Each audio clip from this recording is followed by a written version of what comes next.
Look, up in the sky. It's a bird. It's a plane. It's Superman. Superman. Superman. Superman. Superman. Superman. Superman. You wanted to see me?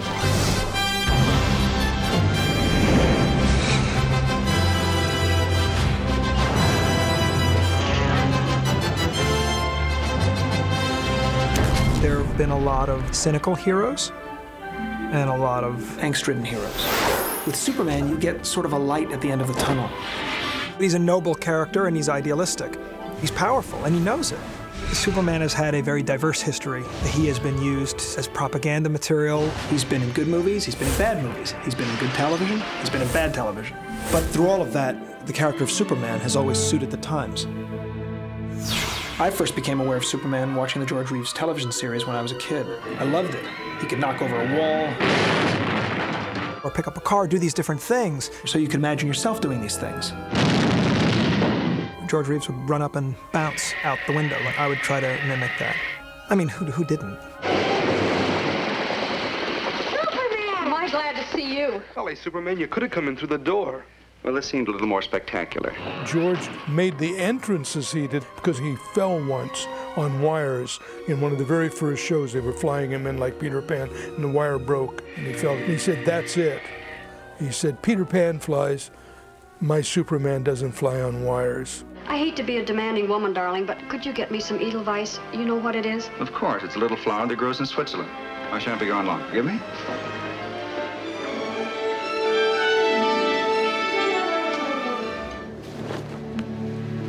Good evening, Miss Lane. Hi.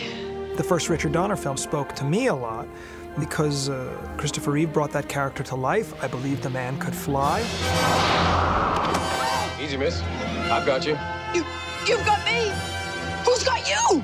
Flying certainly wasn't romantic to do it because you're hanging 50 feet up from a soundstage in an extremely uncomfortable leather harness that's cutting into your armpits and your everything else.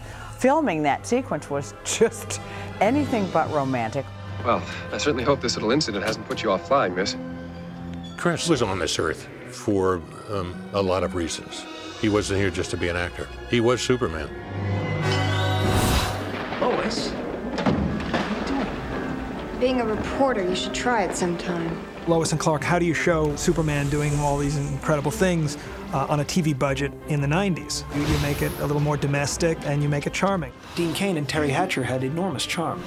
For me, it was a fantastic experience to step into that role, to start my career. But there were a lot of battles to fight along the way. And Lois found out that Superman and Clark Kent were the same person.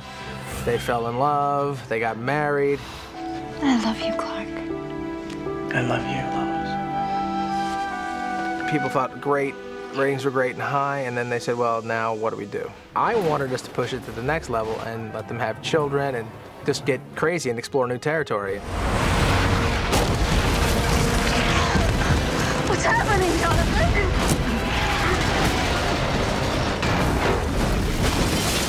Smallville tells a very specific story. It's the story of young Clark Kent growing up on the farm. In Smallville, Superman doesn't exist. It's the whole idea of the show is how is he going to live in the world? What is he going to be? Will he have to keep this secret forever? Your real parents weren't exactly from around here. Where are they from? Clark, you've been gone a long time. But not even you can stop the world from spinning. With Superman Returns, I wanted to respect the fact that Richard Donner's film is a classic. So I would then tell a return story. He's been gone, and then he comes back, and the world's moved on, and he has to sort of reclaim his place in the world. Clark has been doing a little soul searching for the last couple of years. Must be tough coming back.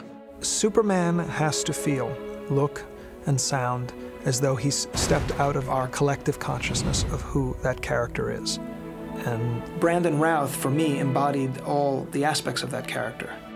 He's Clark Kent on the farm, Clark Kent in the newsroom, the bumbling Clark. So you've met the Munchkin? Well, it's great to finally meet you. I've heard so much. And then finally Kal-El, the last son of Krypton, you know, with all the majesty and honesty and virtue that you expect from Superman. Brandon has those qualities rather inherently. Well, there are a lot of different feelings that I had wearing the suit. Some days I enjoyed it, some days I really wanted to be back in a three-piece suit and be Clark. Hey, can I ask you something? Have you ever been in love? Sounds cheesy, I know. The struggle with Superman is he wants to have that semblance of real life and of having Lois Lane, of having a family, you know, all those things. Even though you've been raised as a human being, you are not one of them. They can be a great people, Kal-El. They wish to be. They only lack the light to show the way. Superman is the ultimate immigrant. He represents how you can come from a completely alien world, be raised in a bucolic environment by good people with American ideals, and then put them to good use. I do think that Superman is seen by other countries in the world as quintessentially American. Take him away. Superman is universal. There is a country in the world you can't go to that they don't know Superman. I think most people do believe in that kind of integrity and virtue. They want to see goodness. People have a deep need to believe that it exists out there.